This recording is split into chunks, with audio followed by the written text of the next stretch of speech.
tradície povedať pár slov. Nechcem vás otravovať príliš podrobným čítaním zákona, ale rád by som vás zoznámil s tým, aby ste vedeli, kvôli čomu sme sa tu zišli a na základe čoho sme sa tu zišli. V úvode ste počuli, že dnešné stretnutie je verejným zhromaždením obyvateľov mesta, o ktorom rozhodli poslanci a poslanky Mestského zastupiteľstva uznesením z 20. apríla tohto roku. O verejnom zhromaždení obyvateľov mesta hovorí zákon, že je to jedna z foriem, ktorou občania vykonávajú samosprávu svojho mesta.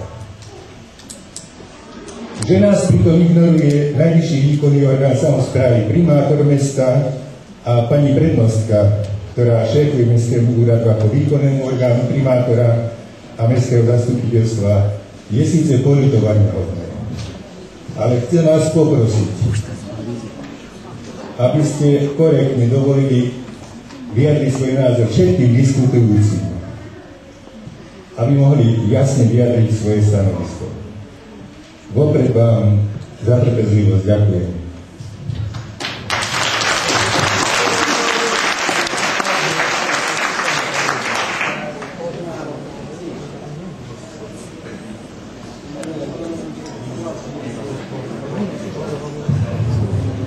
Ďalej odovzdávam slovo inžinierovi Kapriniakovi, poslancovi Mestského zastupiteľstva, ktorý ďalej bude viesť bod 3 diskusiu. Ja naozaj stručne. Nevedel som, lebo mesto malo túto prezentáciu celú prípravku, ale teraz pani Kybanová za mnou prišla, aby sme to teda viedli.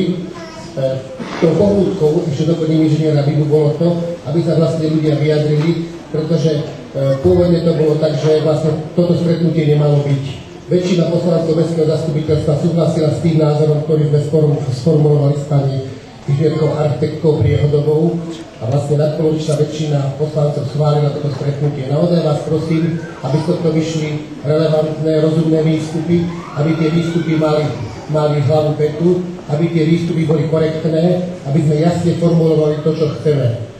Prečo sme vlastne zvolali, prečo som vlastne mal úmysel na mestskom zastupiteľstve zvolať toto verejné zhromaždenie.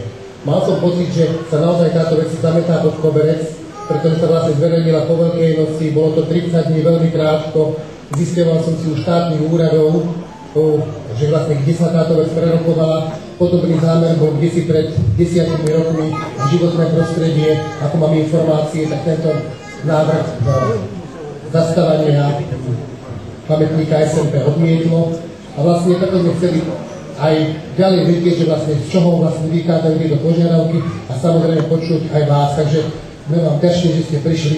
Nech sa páči teraz vaše názory, vaše pripomienky, ak je tu niekto aj z odbornej verejnosti, z architektov, alebo samozrejme aj z ľudí, ktorí tam bývate a ktorí si chytajú dotknutí, takže máte priestor.